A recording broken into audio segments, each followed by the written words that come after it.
Derby fans, Clash Sports Houston and Conroe Roller Derby welcome you to the Rainbow Roller Rink. Tonight's special mashup, a Harry Potter mashup, Gryffindor versus Slytherin, House versus House. Sorry again, Ravenclaw and Hufflepuff. There's just not enough of you in the books that matter. I'm Apex Predator, and I'm joined tonight by my team and color commentator. Hi, I'm Catherine America. Tell us a little bit about yourself. Well, I've been active in Derby since 2013, taking a little while off to come back from an injury. I broke my leg a little while ago. Are you back to skating in bouts yet? Not yet. I'm still waiting for that go-ahead. Got to be responsible with it like I've learned in the past. So Absolutely. I mean, a leg break, I know that. I know people who have those bad repeat stress fractures. It can happen to anybody, and especially if you don't take care of it, it gets really bad. Yep.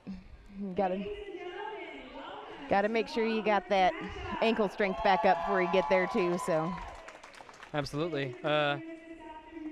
Thanks again for joining us, everybody tuning in live online and watching the replay later. Now, a mashup, we'll cover it a little bit more later, but a mashup is made up of ladies from all over the place. We're going to go ahead and have the national anthem now. just in it.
So those of you who are joining us and may have seen a mashup in person or something like that, you already know teams and skaters like to change the names up for mashups. We're going to do our best to keep up with these name changes during the team introductions. Number 7, skating for CRD on Gryffindor, Big Ben. Number 696 is Burning Ember, another CRD lady. Dementor skating for number 77. And Neville Lowbottom skating with number 333. Number 89, Hot Tamale. Number 44, Willow Womping. Number 91, Jamet Janet. Number 21, Q Naughty. Number 925, Skid Vicious. Number 3, Brash Knuckles. Hermione grazed her for 4304. Another CRD lady, CT Scan 911. Big Bad Voodoo Dolly, number 9. Number 433, Baby Mama. And number 10, Dobby. That's a pretty strong name pick there. Yep, yep.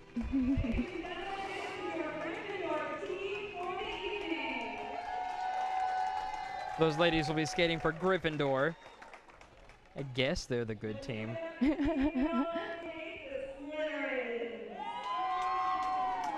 Now your anti-heroes for the evening, Slytherin. Dewey Decimal, CRD girls, skating with 027. Betty Boomer for number 22. 1987, Queen Bee. Number 179, Pompeii Ruins. Number 8, Horcrush.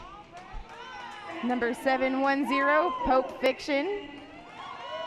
Number 92, Luna Shovegood. Number 1701, Leo Decapitator. Number 36, Foxy Jaminator. Number 101, Bootylicious. Number 1103, McGonagall. Number 211, Keel Holler. And Tasmania, number 929.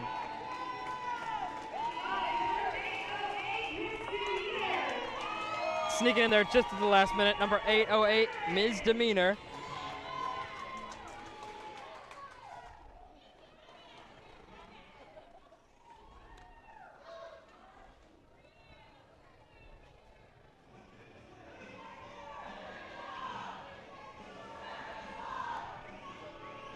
Now, Luna Shovegood, I'm pretty sure that's her real derby name, not just a Potter name. That's what I think. I remember hearing that name a few times throughout my derby career. The first time I saw it on the roster tonight, it was bolded in like, hey, yeah, this is the proper name. Print that's fine. That's pretty great. I love whenever people with the with their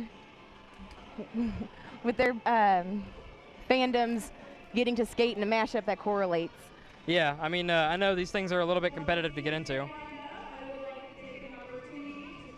Looks like no Skater 101 tonight. We're going straight into the first jam.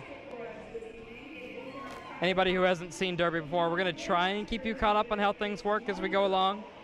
Yep. Why don't you go ahead and tell us about a lineup? How many people are on a line at a time? Walk us through a little bit. So you have 4 players from each team. They're going to be your blockers. One of those blockers is going to have a stripe on their helmet. That's the pivot. She can become the jammer at any time. The jammers are the ones with the stars on their helmet. You have one from each team. The jammers are the ones that score points. So every player on the opposite team that they pass after their initial lap, they're going to get a point. And if they pass the jammer, they get an extra point for a grand slam, which is 5 total points.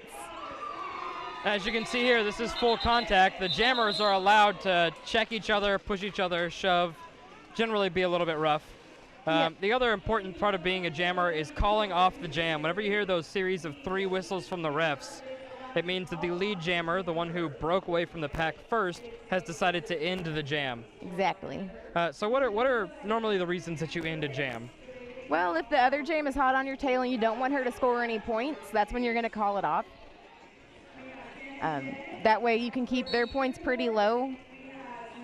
Another reason is if you're just tired, you don't want to go anymore, and you don't want to pass it to the pivot, pass the helmet cover, that is. Another reason is if the other jammer is in the box and you want to start the next game on a power jam, that's another good reason to call it off. And the power jam is when there's one of the jammers is in the penalty box, because you automatically get a point for each player that's in the box when you pass the pack. So that was a perfect example of a jammer calling it off just to prevent the other person getting points, right? Yep. The other jammer was ahead of her. She'd already cleared the pack. No reason to keep that jam going any longer. Exactly. Again, we'd like to give a big shout out. You're joining us here, Clash Sports Houston, free streaming CED coverage, and we're going to be bringing you more exciting sports and coverage to come. So stay tuned. Make sure to click that subscribe button down there. Tasmania's broken through the pack, getting lead jammer. Oh, like here comes number 4101.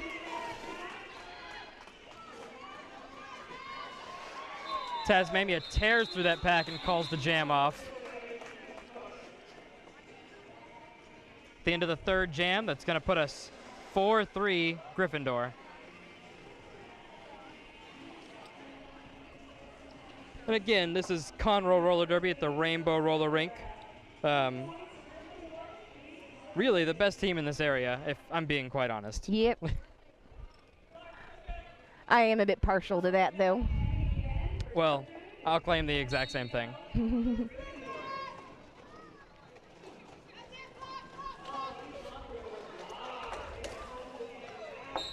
It's absolutely a tough wall. You can see some of the blockers for Gryffindor shoving and moving their jammer around to get her through that pack. That is, of course, completely legal.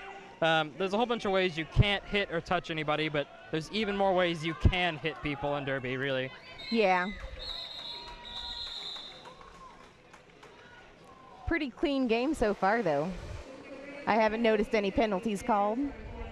Let's hope it stays that way. You know, the only break I've seen in Derby was actually at a mashup. It was a ginger snap at the Christmas matchup at the end of last year. And I broke my leg at the Christmas mashup the year before. Well, there is a terrible tradition there. Curse of the Gingers. Now, those people you see out there in that bright pink, not refs, but they are NSOs, non-skating officials. They know the rules just about as well or better than we do. They're out there to assist the refs, call anything that needs to be official, keep score, that kind of thing. Yep. We can't have a game without our NSOs and refs, so. And a good call off from Foxy Jaminator. Another important thing to remember is that this is all, you know, like none of these people are professional athletes. Nobody's out here making any money. It's all for the love of the sport, from the refs to the skaters to the NSOs. Everybody's out here because they love doing it. Yep, no one gets paid. They all pay to play. It really brings out the desire to play the sport when that happens. I think it's one of my favorite parts of roller derby, actually. Yeah. That wall is deadlocked trying to stop those jammers. And 92 for Slytherin comes tearing out of there. Luna Shovegood.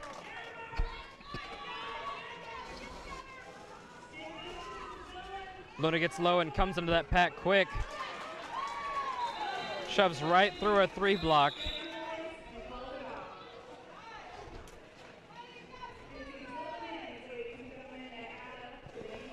Now, I have a confession to make. This may be a Harry Potter matchup, but I might not be the right person to cast this one specifically. I've read 5.5 of these books, which I thought was quite a feat.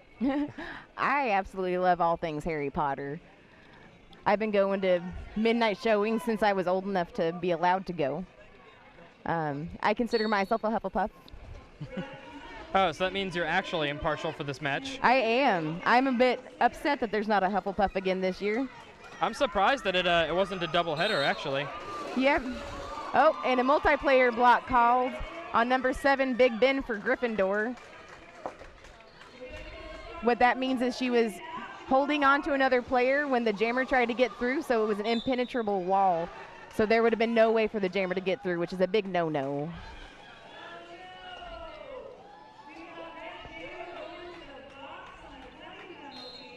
What you saw there, Brash Knuckles tried to call the jam off. Unfortunately, she had to circle back and go into the box for a penalty, so she was unable to call that off. Meaning Slytherin, even though they weren't lead jammer, is on a power jam presently. Yep. Just because you're lead jammer does not mean you're in the lead in this game. And so since the lead jammer's in the penalty box, that means this jam's going to go on for a whole 2 minutes. No one's going to be allowed to call it off. Again, you can see the excellent teamwork that always sort of defines Derby. The whole team of Slytherin blockers, not going to look out for a jammer, is able to just sort of sit there, wait, set up, look for a good opening, and then go in and put pressure on the other wall once their jammer skates up. You're probably going to see that right here. This jammer is going to sort of indicate where she wants to go, and then her team's going to let her go there. Some great blocking from Big Bad Voodoo Dolly, number 9 on Gryffindor. Looks like the lead jammer's back in it. Yep. And through the pack.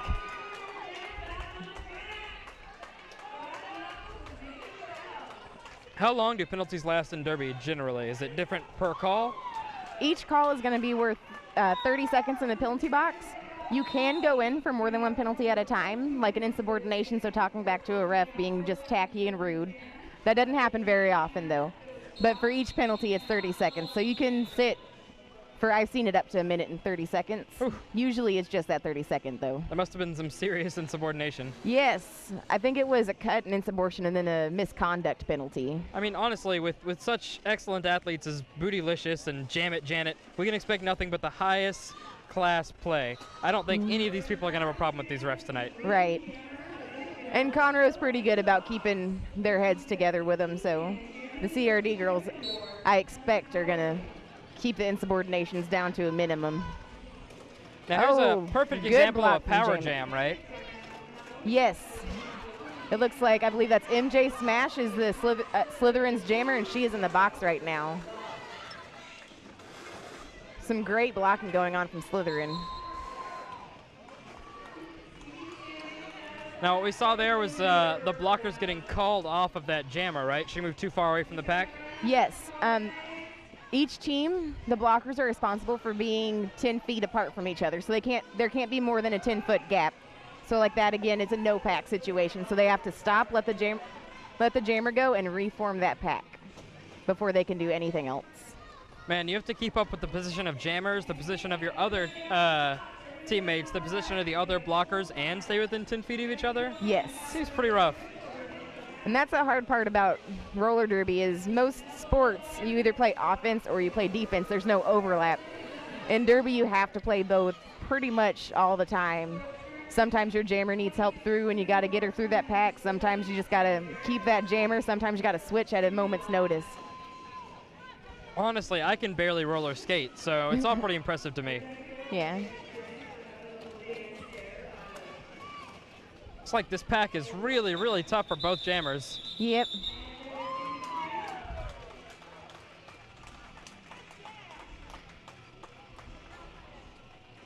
I'd like to make a special note of Burning Ember, number 696 on Gryffindor.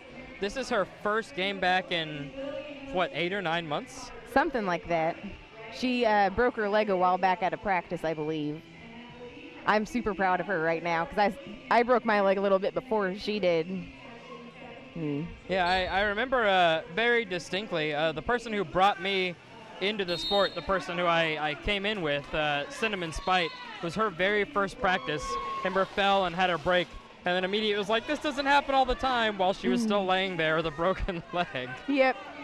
When I broke my leg, Roz, who's actually reffing tonight, Rosie Osborne, that was her first game when I broke my leg, and she was super scared, asking what to do, and I was like, it's fine, just grab yourself a buddy and it'll be okay, and she asked me to be your buddy.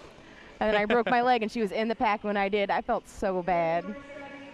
But she was great. She did so good that game, and she's getting better every day. And repeat listeners, of course, will be familiar with Rosie Osborne. She was casting with me last time we were here in Rainbow Roller Rink. Yep. So we're right back into it. It is currently 33-29 Slytherin.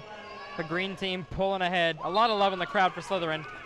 Oh, both jammers come right out of the pack with no hesitation. Foxy just squeaked a little bit more through.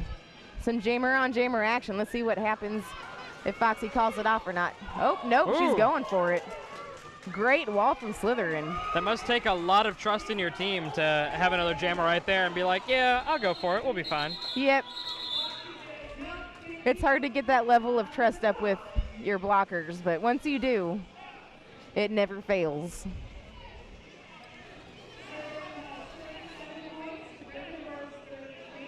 So I talked about this with Roz a little bit. I wonder if I can get your take. Kind of laid out this theory with Roz. There's sort of two types of jammers and then sort of a blend between them. And that generally we either see really tough, really strong jammers who are able to sort of like put their toe stops down and just push a whole wall forwards, no problem. Or really light, agile jammers who are able to move around people, go under people, and just generally not be where people think they're going to be. And that then occasionally we see jammers that completely fall right in the middle. Yeah, I think a good example of that, the two ends of the spectrum would be Tasmania and Foxy Jaminator, who are both on Slytherin right now.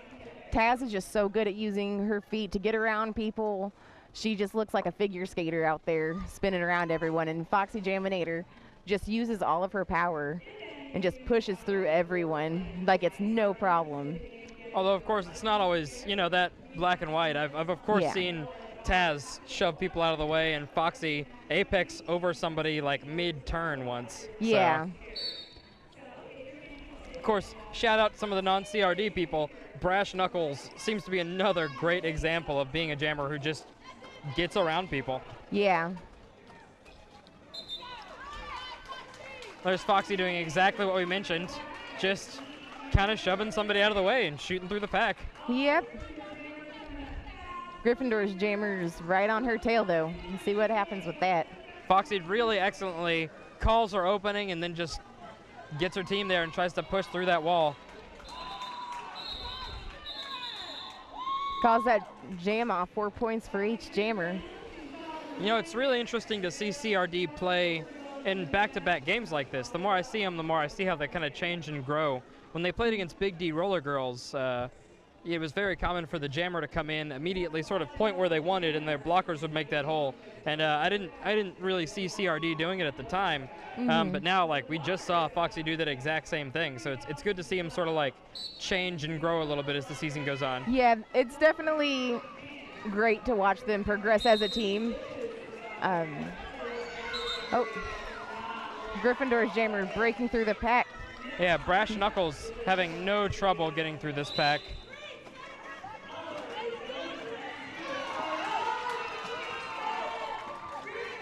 The Gryffindor pivot has been called out for a penalty, although I missed the penalty call. Did you catch it? I did not. I saw the Slytherin misdemeanor go out.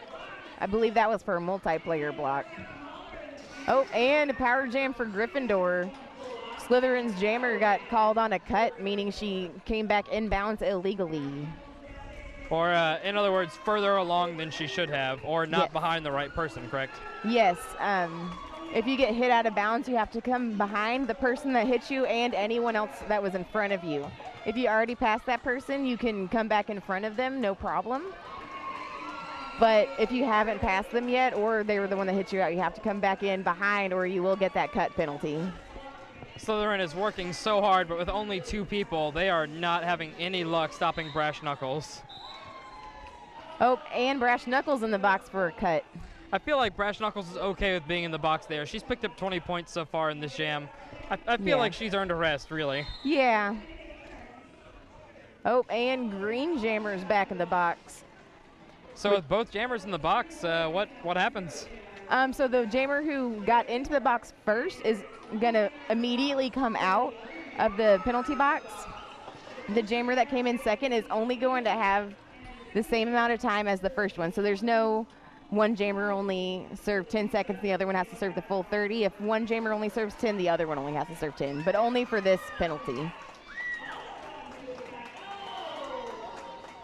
So if one had gone in with, say, 2 penalties, then the other jammer would, so if one jammer goes in, another one comes in with 2 penalties, and that first jammer comes out at, say, 10 seconds, the second jammer would have to sit 30 seconds plus 10 seconds, so a 40-second total. Makes sense. Mm-hmm. Makes it a little bit more fair in the long run.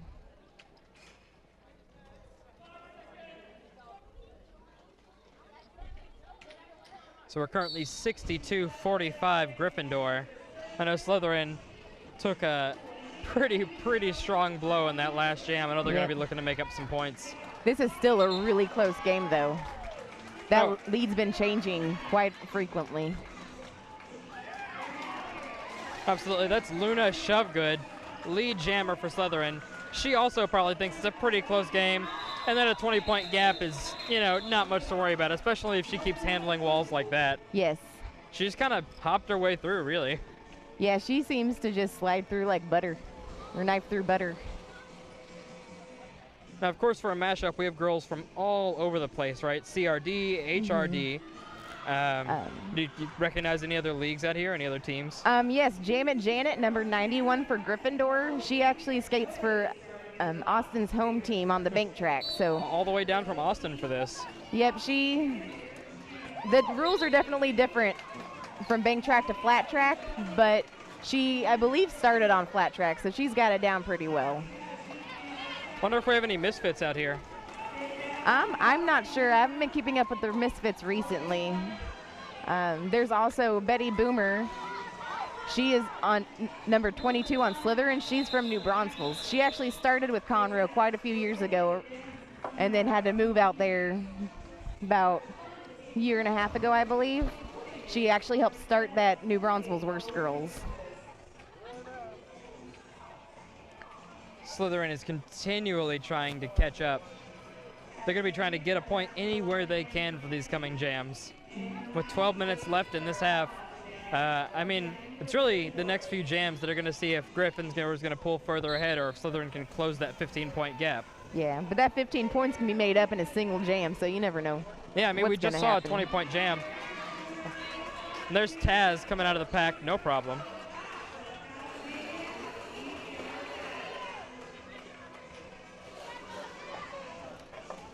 Now, no, some of these CRD players have some speed skating experience. And, you know, that really shows, especially when you're a lead jammer and you're being followed up. Or, heck, when you come out of the pack second and then are able to get back to the pack before the lead jammer. Exactly. That speed skating definitely helps you out. Pretty much any time you can get on skates is going to be a good time spent. Whether it's skating in your local park, going to other teams' practices, because most teams have open practices where anyone can come and hang out. I just need to learn how to stop on skates, and I'll be having a much better time, I'm sure. Oh, yeah. I'll come up to a practice one day and help you out with that, because I can't do contact yet, so I kind of just piddle around doing whatever's needed. Oh, I so wish I could see the Gryffindor Jammer's number, but it's just... That is Jam It Janet. Oh, perfect. Number I'm glad 9. you know that. Since it's just Sharpied on, I could not make that out. I just know because she's always got her sparkly shorts on and sparkly knee pads. She has the best glasses that are heart-shaped, too. She's such a sweet girl. I've yet to meet anybody on any team, anywhere I go in Derby, that isn't a sweet girl. Yeah. Honestly. Everyone in Derby is just so welcoming and awesome.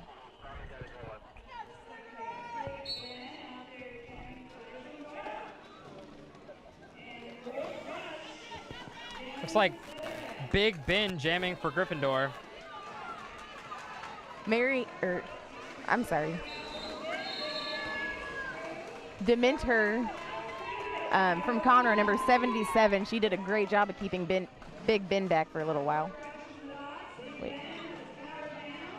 Yeah, whether you stop somebody all the way or not, every little second of containment helps. I mean, we've seen, you know, some jammers come out in this game where it's been separated by moments. It has.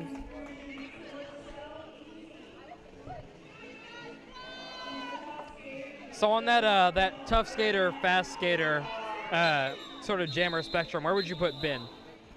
Ben, she's pretty great at kind of being in the middle. She's been a great skater since she started. I remember when she did, she just took to it so easily, and she can pick things up so fast. She can pretty much do it all. She's a great jammer, blocker, pivot. Yeah, we saw her just sort of really juke pretty hard to get around that last wall. Yeah.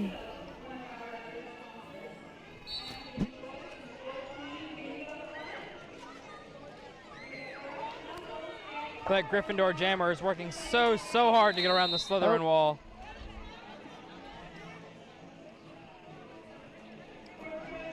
Oh, looks like Slytherin's jammer is going to the box. So there's a power jam for Gryffindor. So you were playing last season. I know that for HRD in some rule sets, they used to have to rotate around the way of the track whenever they went to the penalty box. Did that also change recently for you guys, or has it always been that way? No, up until this year actually. So Conroe and the teams in the Houston area mostly skate by WFTA, which is pretty much the generic roller derby rule set. And it used to be you always had to go to the box in the direction of gameplay. This year they changed it so you can go either direction. So that's going to be pretty much everywhere in the Houston area. And your tracks, they're shorter than HRD tracks, correct? Or are they the same size? They're the same size. The venues kind of make them look bigger, smaller, depending on a couple I guess that's different fair. things. I normally see HRD from the second floor at Revention, so. Yeah.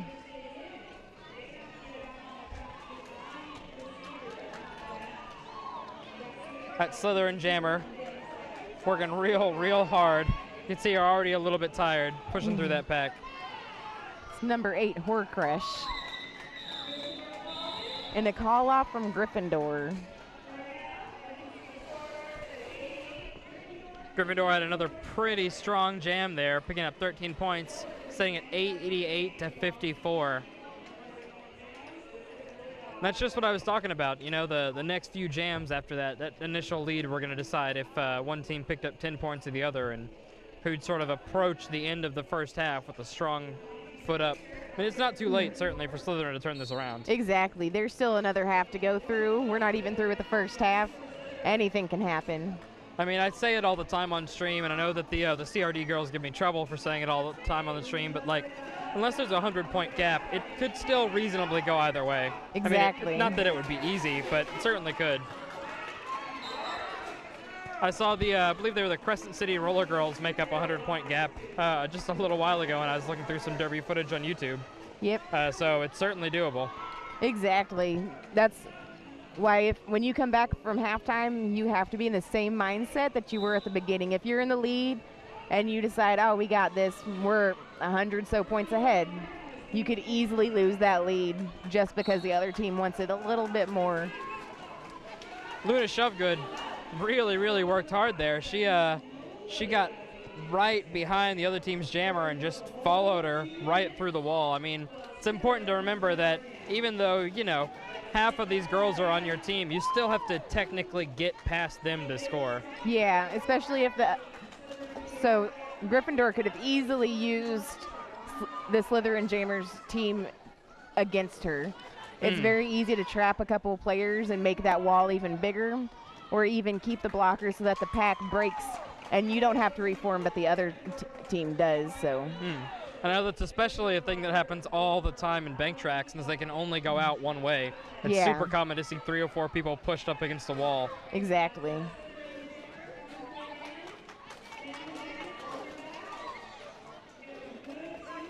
Luna having a pretty rough time now. Gryffindor is forming up on her. Could not break past Janet quick enough. Janet running that jammer on back. That's quite a good strategy most of the time. If you hit that jammer out and you run her back, she has to gain that much more space on the track and pass more players, kind of, sort of.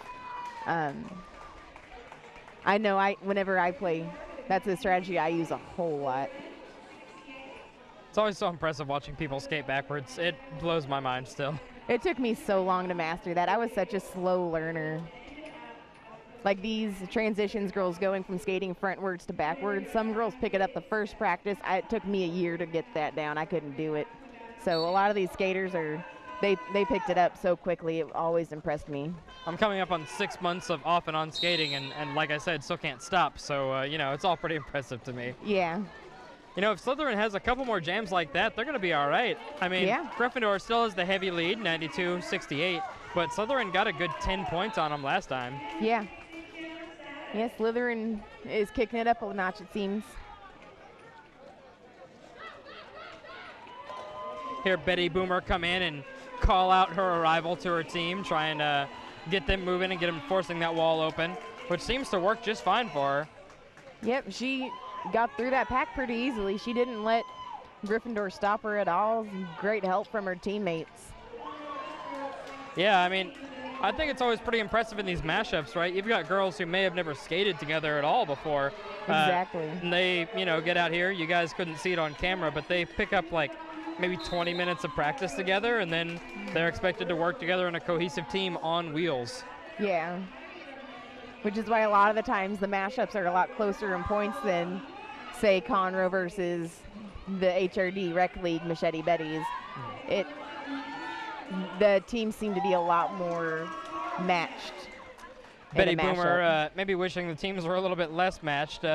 She, you know, started this jam pretty strong. Now she's in the penalty box and has to cool her heels and watch the Gryffindor jammer just tear it up. That is, of course, Hot Tamale, number 89. Picking up that grand slam. Oh, great hit. Do you know who Hot Tamale skates with? Looks like Hot Tamale is going to the box for a back block. We're going to see that jammer handoff. Yep.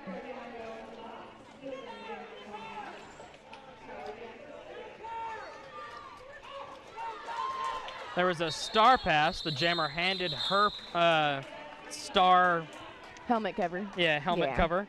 I know there's a more informal name for those. Yeah. There's quite a few names for the covers. No one can seem to agree on a single name. Lot of love in the crowd for Slytherin today. Yep. I don't know if there's more Slytherin fans or if Slytherin fans are just louder. I never know at Derby games because some fans can just be so loud. I know one of the spectators out there is actually Betty Boomer's mother, and she is one of the most fun spectators to watch. And that's Keel Holler for Slytherin, number 211 as Jamer right now, picking up that lead. Now, when you're actually on the track, does the crowd noise, does it filter across to you as anything besides just noise? Can you pick out anything?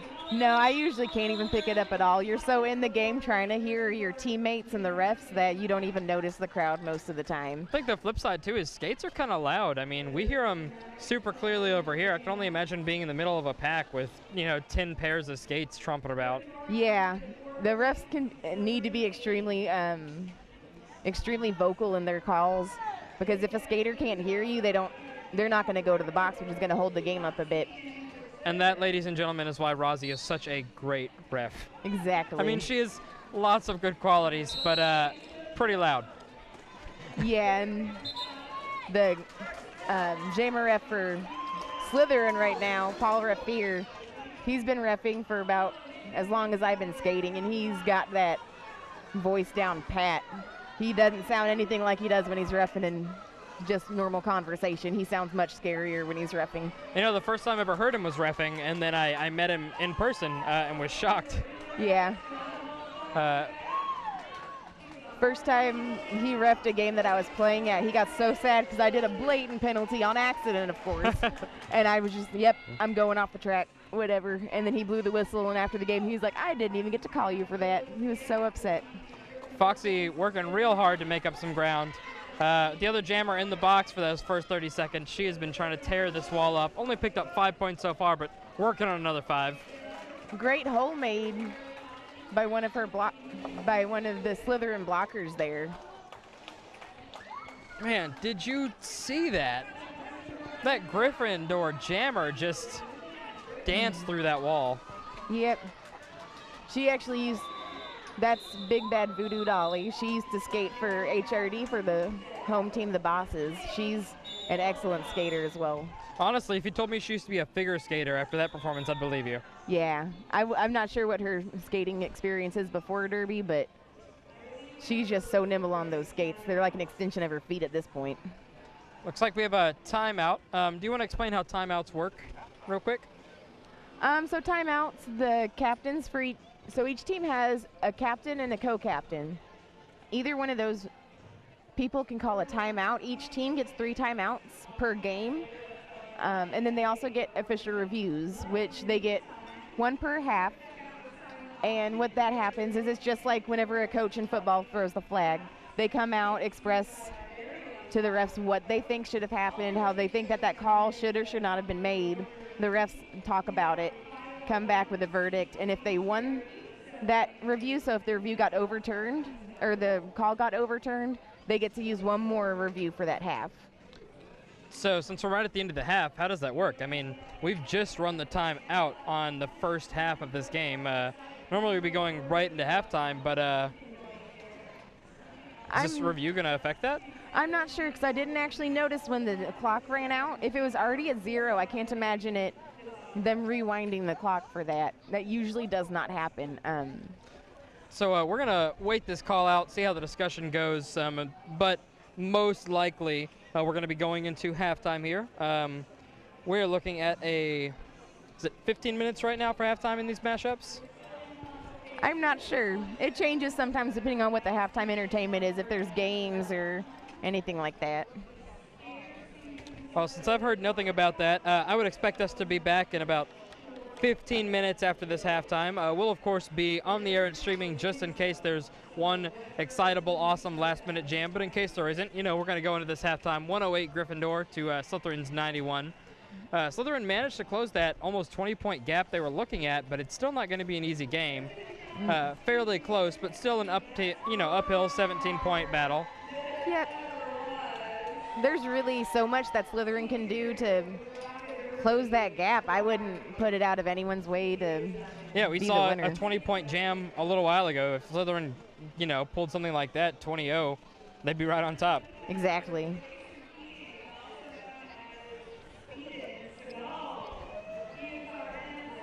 So something important to notice, one of my favorite things about, timeouts, our timeout man, of course. Yeah, the jam timer, Mr. Jason. He's one of the sweetest people ever, like everyone involved in roller derby. Yes, he's a great person. He's sort of like a giant walking teddy bear. His voice sounds just like you think it sounds if you're looking at him right now, but with just a very lovable accent, and he always makes such a great time out of the timeouts. Yeah, he gets into it. If you dance around him, he'll dance as well. He's the best jam timer I've seen. I love him to death. My favorite is when he flexes for the jam timing. Yeah.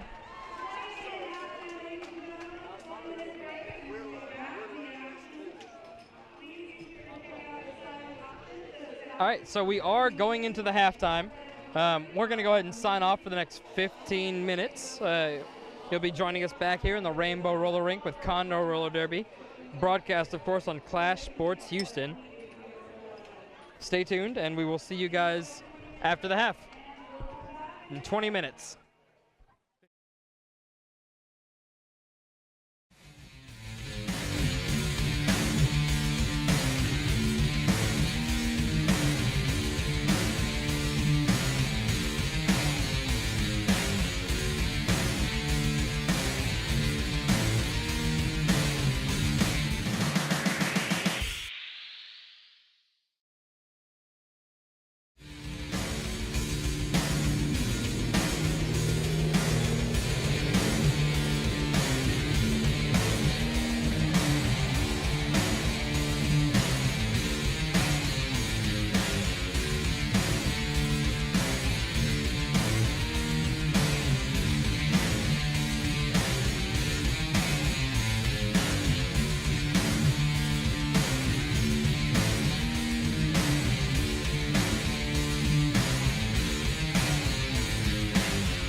Welcome back to Conroe Cutthroats. This is the Harry Potter mashup here at Rainbow Roller Rink.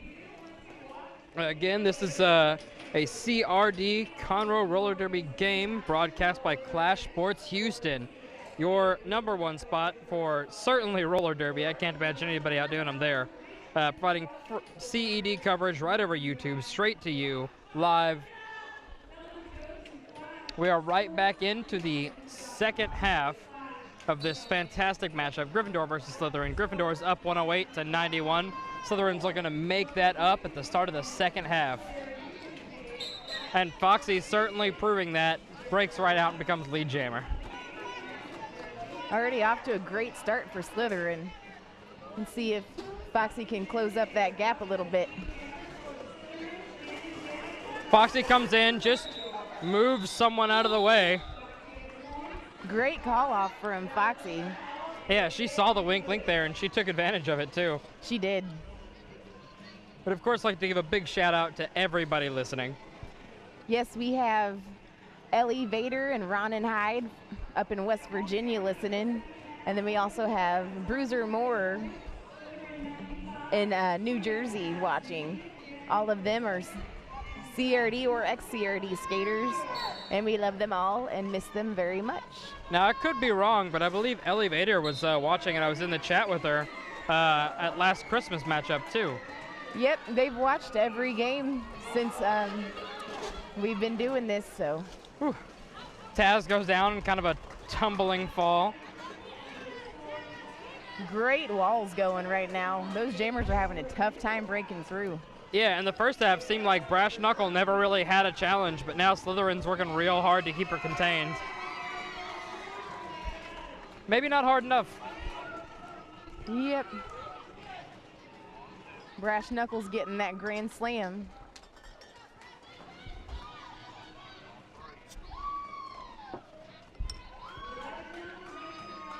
Brash, again, not having any problem. Looks like this might be her second 20-0 jam if this keeps up.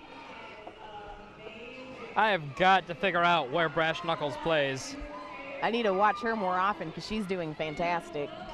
I know there's a lot of skaters from HRD's Machete Betties playing tonight.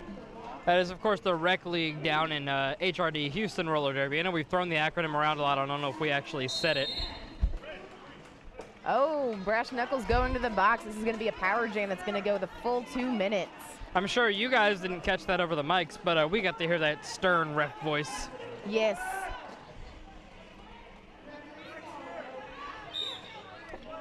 Now, the pack does seem pretty spread out right now. Couple penalties getting called. I believe both for failure to reform. That's when if there's a no pack called and they don't get back together quick enough. Oh, the pivot for Slytherin dropped her star. Has to go back, of course, has to be wearing that in order to score points. Exactly, and it has to be on their helmet. They can't be holding it, it can't be tucked away somewhere. So as a ref, how do you know when a pivot's just getting far away from the pack and when they have, like, star pass? You just have to keep an eye out for it? Well, there's two refs. There's jammer refs that keep an eye on the jammer at all times, so they're going to see that star come off, and then they're going to see it handed over. Sometimes there's a little confusion going on because they'll try to fake out the other blockers, but jammer refs are pretty much dead set on what's going on. They're really well trained. All the refs are really well trained. So the refs will sort of refer to them to see if they need to call that person back or not then? Yes. Betty Boomer getting through that pack easily, getting that lead jammer status. And Big Bad Voodoo Dolly also coming through that pack, no problem.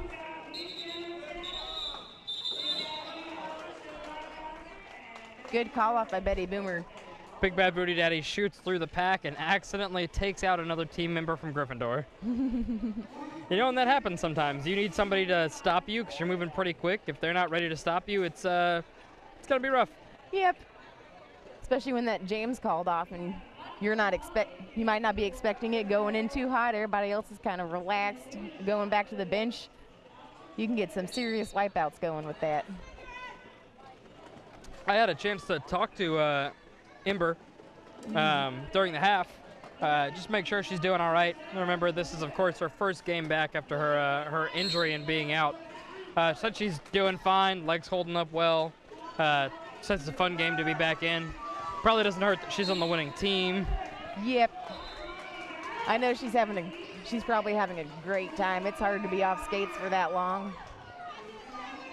You just want to hit somebody.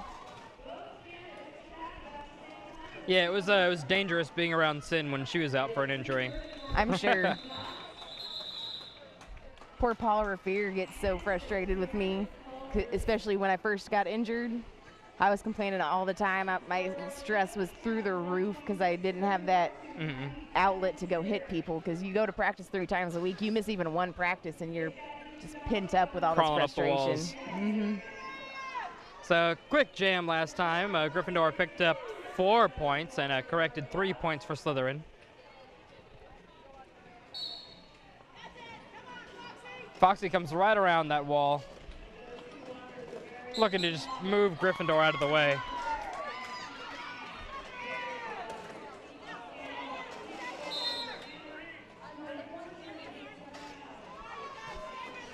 Got a penalty for Slytherin, likely for that block there.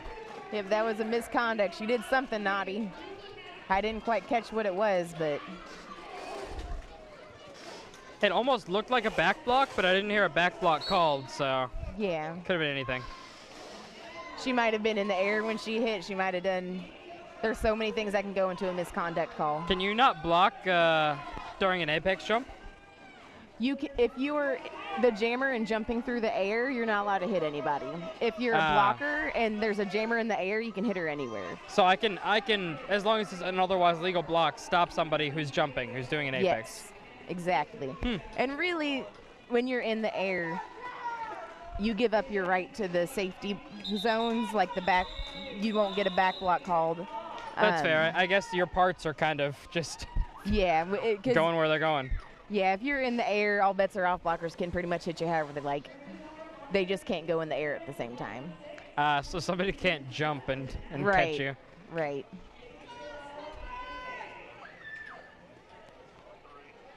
Slytherin looking a little bit worried about that gap that's slowly widening. I mean, it's a tough game. It's definitely a blow-for-blow game, but it seems like most of those blows are going in Gryffindor's favor. Yep. Oh, and Gryffindor is just getting through that pack so easily. Speaking of Gryffindor's favor, yeah, I mean, you know, at the end of every game, MVPs go down, and I'm certainly not in a position to call it, but I feel like Brash Knuckles is a good prospect to keep your eye on if you're wondering who may pick up that Jammer MVP.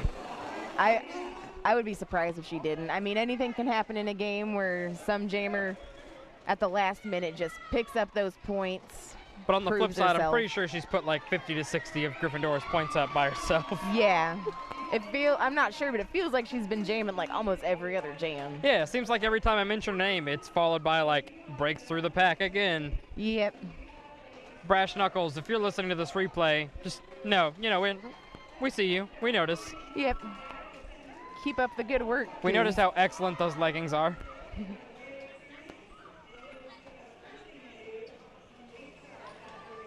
Brash enjoying that time without any other jammer contesting her there.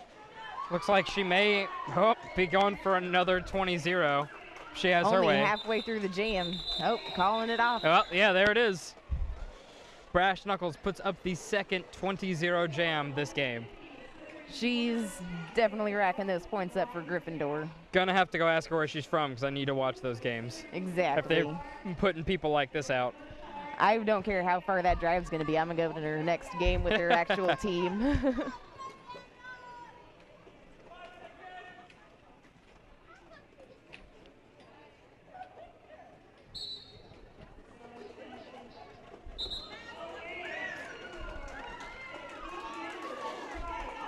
That was Hot Tamale for Gryffindor, just kind of stomping her way through that pack. But the Slytherin jammer is right on our heels.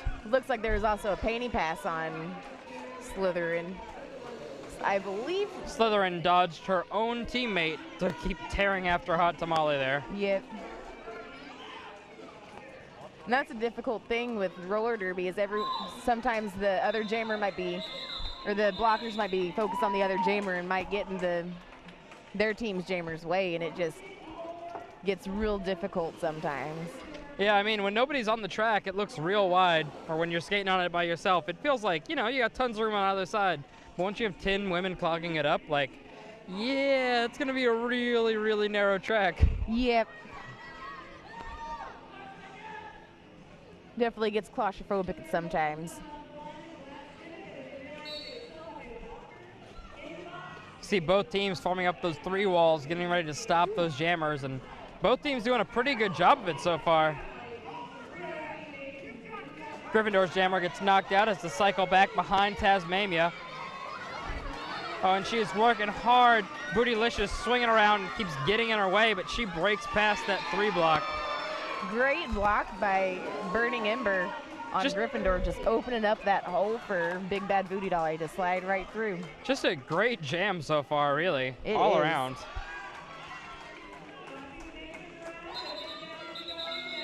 Big Bad Booty Dolly racking up those points and calling it off.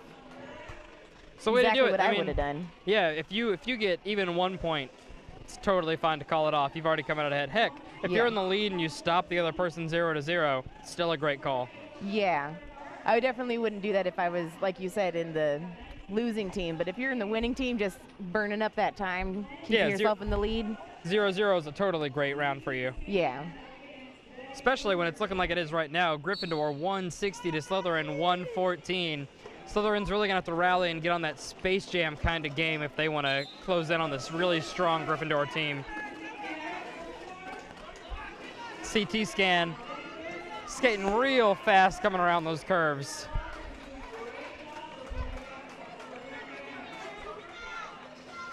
Slytherin's defense is on point, staying together, getting ready for CT scan to come slide into him. Great bridging by MJ Smash. Bridging's a great way to extend that 10 feet to keep the pack together so you can keep on blocking that jammer. Sort of where you're becoming sort of like the middle point there, right? Yes, and it's pretty difficult when you're first starting out, estimating that 10 foot, because if you go over by a couple inches, that pack's gonna break and you could end up getting a penalty for breaking the pack. So. You know, honestly, for Gryffindor, I mean, we've talked about their offense a good bit, and their offense is real strong. I mean, but their defense out here too has been just great. A little bit harder to name those defense players just off the top, you know, since can't really see names and numbers in this particular matchup. But the Gryffindor defense has been working really hard. Slytherin has some great jammers, and Gryffindor has been doing an excellent job of keeping them contained. Which shows 175 to 114 Gryffindor. It is. This is been a high-scoring half for Gryffindor so far. Yeah, Gryffindor's put what, almost 60 points up just this half? Yeah.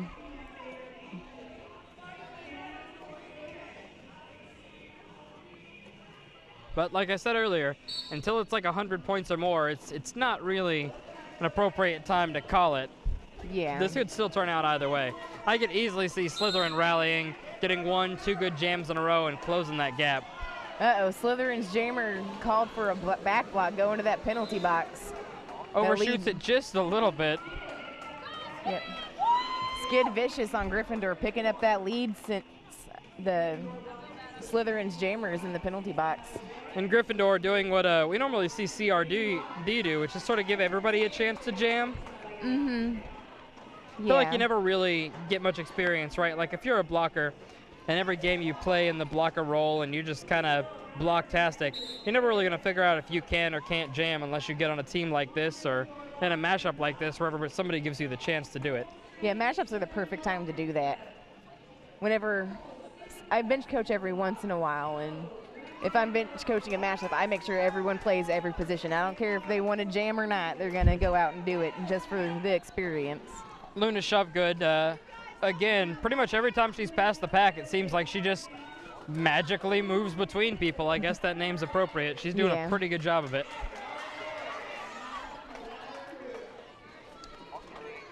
Luna's making the most of the Gryffindor jammer being in the box. Really, really trying to put some points up here. Oh, sliding through that pack like no problem. Luna wants us to talk about her like we talk about Brash Knuckles. That's what it is. Pardon? said Luna wants us to talk about her like we talk about Brash Knuckles, honestly. Probably. I mean, and She's doing great. yeah, if she has 1 or 2 more jams like this, then yeah, you know, could be that Griffin or that Slytherin lead jammer. Could be that MVP at the end of the game. Yep, she did a great job of deflecting that block from number 77 on Gryffindor. That'd be Now, Winter. I know last time we cut out for it. This time we will be covering the MVP awards, so you'll get to see if we know what we're talking about when it comes to these sort of MVP predictions or not.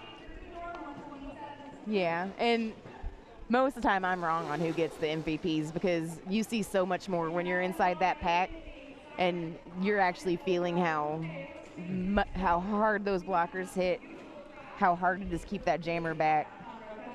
I've seen some skaters that didn't jam a whole lot get MVP jammer because the few jams that they did, they just did outstanding on.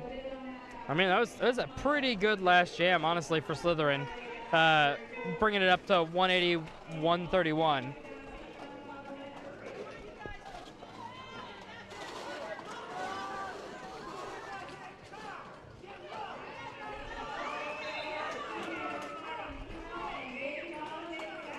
Gryffindor taking that lead jammer status.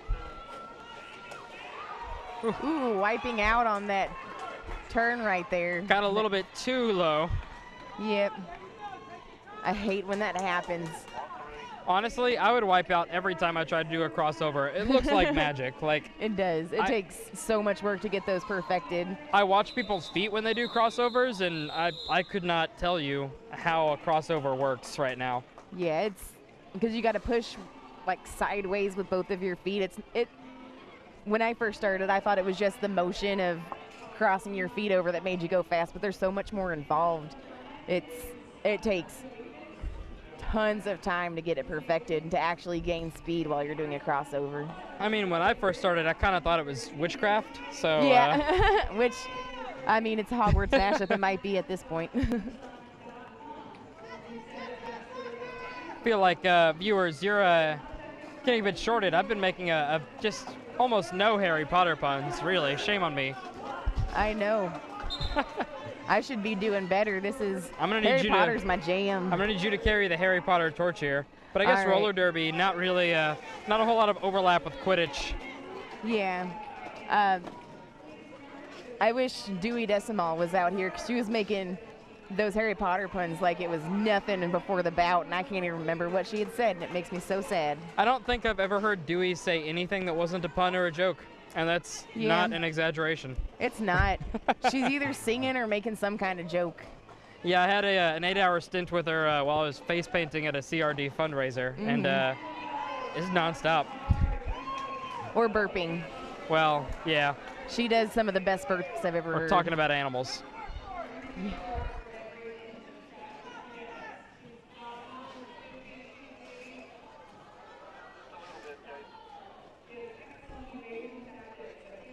It's just a tough mess of a pack, but navigating that tough mess of a pack, here comes the Gryffindor jammer. Big Bad Voodoo Dolly. Her name, of course, a reference to one of my favorite bands, so that's a good choice. They're amazing live, too. Did you catch them in Houston? I'm sorry? Did you catch them when they just came through Houston last month? No, I didn't. Real good. I wish I did, though.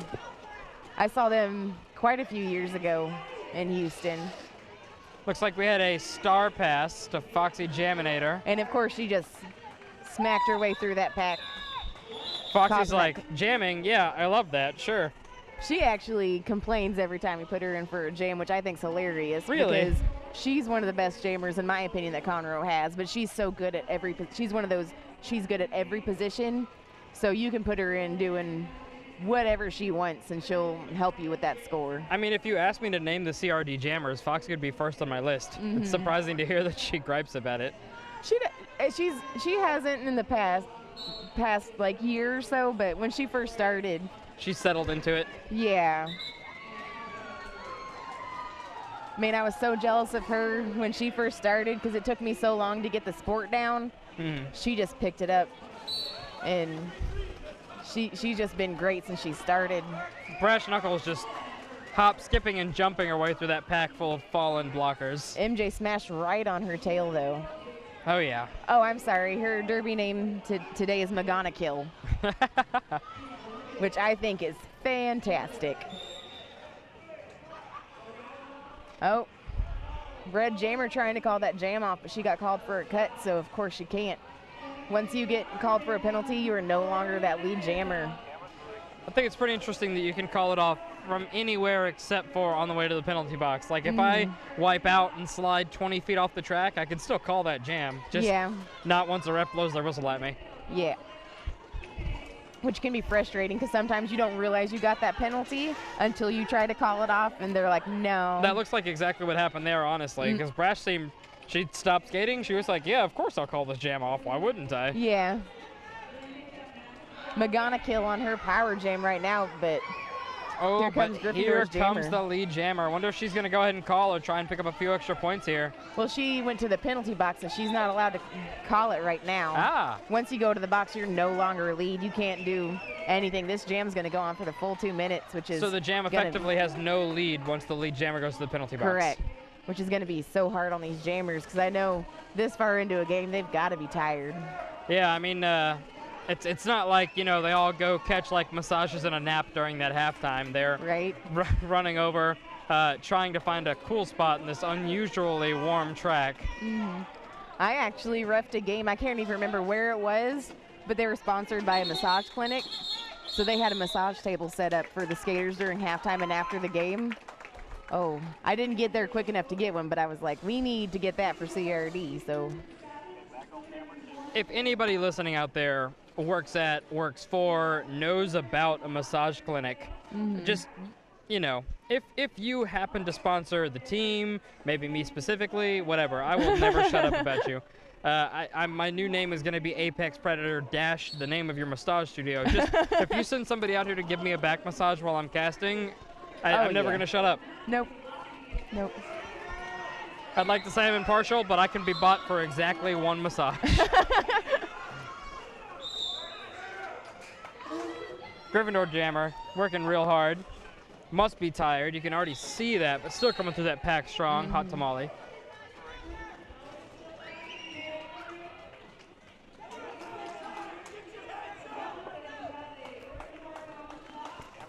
And that's Keel Hollard now jamming for Slytherin.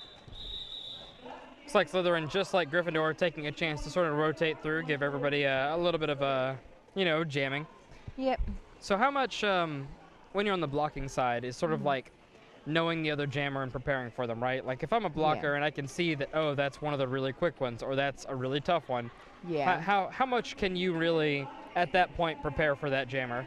Are you talking like this far into a game? I mean, just in general. Like if you're in a jam and you've seen how somebody has been jamming as a blocker, you know, how ready can you be? Usually you can kind of figure them out, even just on the jam line if it's their first time jamming, by their stance, how far back off the jam line they are. So you see somebody like Foxy, for instance, and you're like, all right, get ready to be shoved around. We need to set up in a way that's yeah, because she usually starts on the jam line, hunched down to get that maximum beat down going on. Here comes Tasmania, former HRD, now CRD superstar. I'm sure she's used to wearing that green because she used to skate for the Valkyries on HRD, so I'm sure she likes that green color on her right now. I wonder if she skated for the Valkyries during their undefeated streak. You know, I can't remember. And, of course, RIP Valkyries' undefeated streak this year. Yeah. You've been keeping up with HRD? I have a bit. I haven't been able to go to as many games as I usually go to this year. You should catch the replay of the Valkyries' first loss in, 4 years? Something like that. It was a tough game. I bet if Valkyries, it used to be Sirens were the #1 team at HRD, and then the Valkyries just all of a sudden came in one day and dominated a full season. And you can see that in everything about the Valkyries. Their team pictures are with the trophy. The way they line up is in a giant V formation. I mean, they were ready to stay dominant. This year, it just didn't work out for them. Yeah. Season's not over, though. We can still see Valkyries #1, but they're not going #1 undefeated. Great juking from that Gryffindor jammer.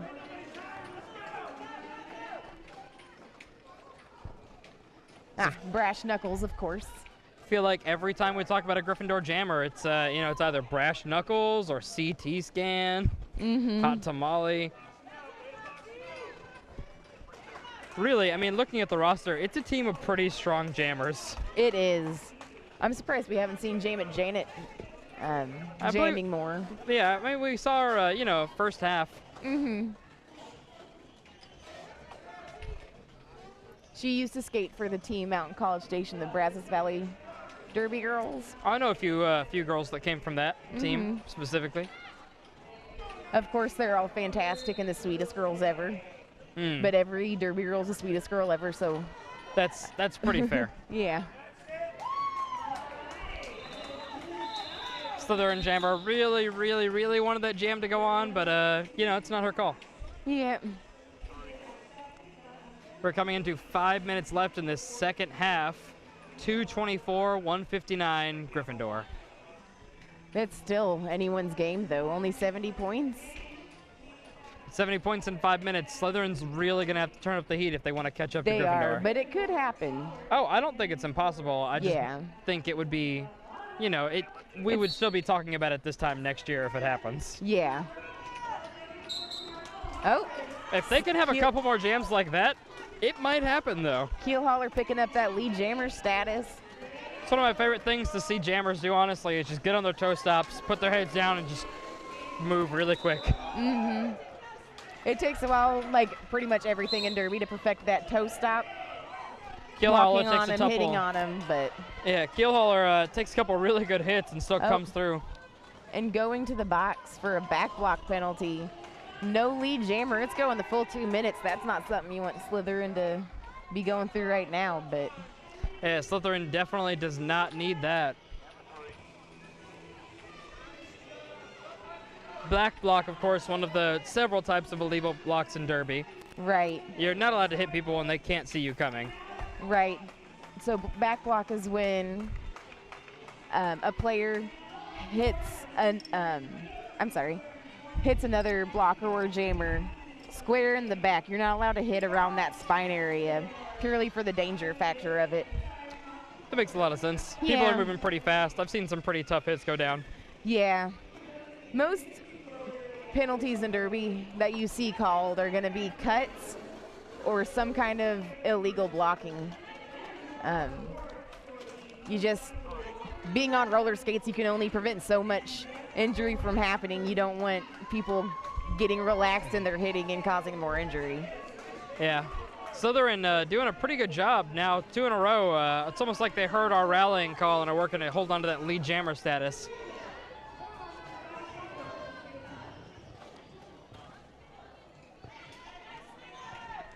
Either way, they're going to catch up a couple more points just to break even on this jam. Yep. Went the full time, so pretty high point jam. Gryffindor picking up 14 points and Slytherin picking up 8. That was a pretty high scoring game, especially seeing how Slytherin was in the penalty box for 30 seconds of it. Yeah. Oh, I'm sorry. Slytherin picking up 12 points that jam. Picking up 12 points with 30 seconds, timeout. It's pretty impressive. It is. We have 2 minutes left in this game. At this point, it really would be one for the record books. I mean, I'm hoping Slytherin brings it right back and ends it close and bloody, but we're going to see how these jammers play. Foxy shoves the entire pack forward. Just every single Gryffindor blocker. She says, listen, I'm going to go around this track, and if you want to come with me, that's fine. Yep. Few penalties going out to some skaters. Yeah, this time the pack looks confused and just unprepared as Foxy cleared it again. Woo! Big hit from Foxy Jaminator, knocking Whompin' Willow down. You think Foxy's going to call this one off? Nope, doesn't look like it. She wants that crowd to get riled up. And the crowd does.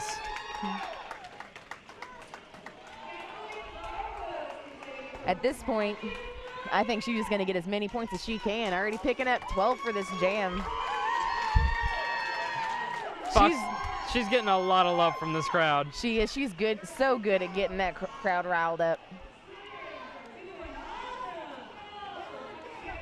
Womp and Willow giving that hit right on back to Foxy, hitting her out of bounds.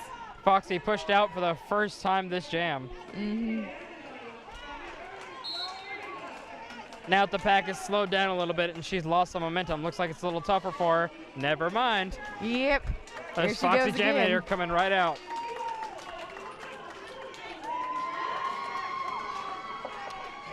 Getting some love from her teammates on that bench, too. Meanwhile, the Gryffindor Jammer just really looking roughed up.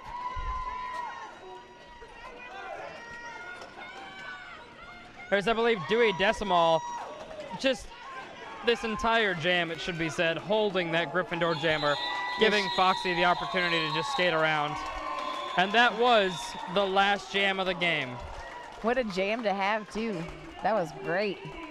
We're waiting on the official final score here. It'll be just a minute, but it's looking like Gryffindor is going to take this one. I mean, it'd be a pretty weird call if Gryffindor didn't take this one. Yeah. Not quite sure if there's a rule in Derby that would allow for it. Foxy picking up 22 points that jam, though. That's great. Foxy worked hard for that last jam. It's looking like our final score, since the refs are now flexing at each other, it's going to be 252-193 Gryffindor. Everybody's going to make me really jealous that I can't go out there and high-five all of these awesome, awesome skaters. Yeah. It's cool. I'll catch them after the game. And that way you can get hugs, too. Oh, absolutely. Sweaty skater hugs are some of the best kind. They're right up there. They might smell a little bit, but that embrace is just what gets you. Yeah, they're going to smell like victory. Well, I mean, half of them. You know. Yeah. Some of them, some personal victories. That's all right, too. Ember did a great job tonight for her first game back. Yeah, I mean, this has got to be a great game to play in for your first game coming back, right? It was, I feel like normally Derby games are either tough or a total blowout. I feel this one was really tough. It like was. Gryffindor ended, you know, good couple, almost 60 points ahead, but even so, it was back Hard and fought. forth. Yeah. There was never a single jam that seemed like anybody was phoning it in, so tough game to come back in, and Ember played excellently for her first game back. Ember, if you're listening, good job. I've already told you that like 7 times, but good job. We love you. Lots of love. So now the teams are gathering together to throw out a couple extra chants. Everybody on Gryffindor stealing the CRD chant. That's gotta sting for Foxy over on Slytherin, since normally she leads that chant. Yeah. Oh, nope, they're doing it too. All right. Slytherin with the exact same chant. It's such a good chant, though. I can't remember who thought that up, but I remember first time I heard it, I was like, oh, that's gonna stick. You know, that's how the best chants and things like that happen. They just somebody says it, and you're like, yeah, that's probably the right one. Yeah, because I remember CRD had trouble deciding on an actual chant to use every game, but once that one got thrown out, we were like, yep, that's it. So now the teams are going to gather together and try and decide on MVP. They're going to talk. What are all the MVP categories? Do you remember? Sometimes it's only 2. At some teams only have 2 awards. Some have 3. We usually have MVP Jammer, MVP Blocker, and then MVP overall. And we're gonna do our dead level best to hear these MVP nominations from where we are across the court. Yeah, it's pretty hard. They're pretty far away.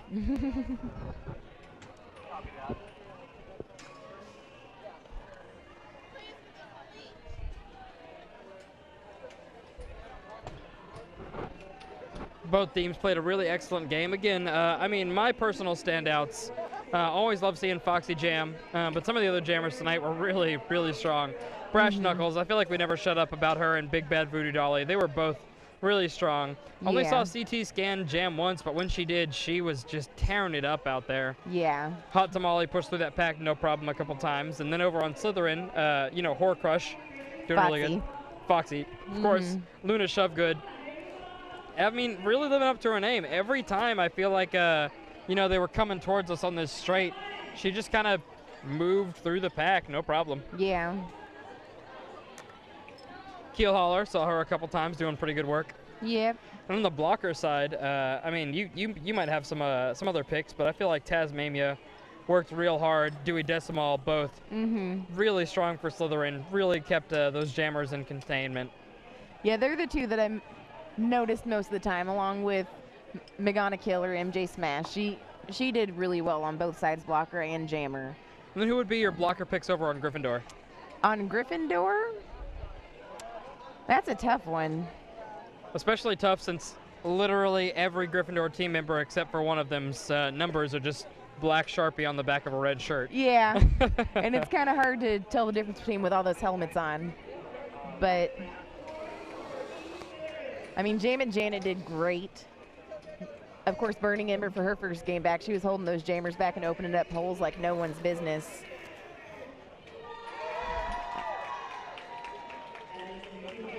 CT Scan did great.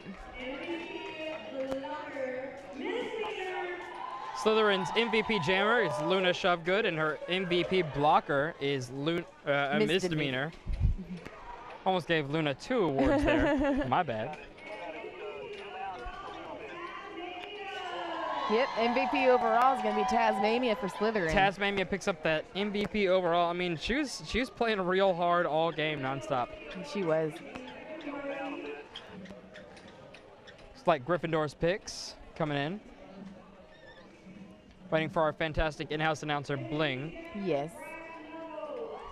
MVP jammer, Brass Knuckles for Gryffindor. We called it the first period, called it the second period. Yep. Strong game, Brash. 60, 70 of those points easy are yours. Oh, yeah. And CT Scan picking up MVP blocker. She was strong on the jam. She was stronger on the block. Yep. MVP overall, Hot Tamale. She did great. Yeah, again, every time we saw her, I feel like I saw her doing something incredible. Yeah. Great game overall from all skaters, though. Now, of course, we're going to go ahead and sign off here. Thank you again for watching Conroe Roller Derby on Clash Sports Houston here in the Rainbow Roller Rink. Join us next time. We're going to get it right back to it. CRD versus whoever's unlucky enough to play against CRD.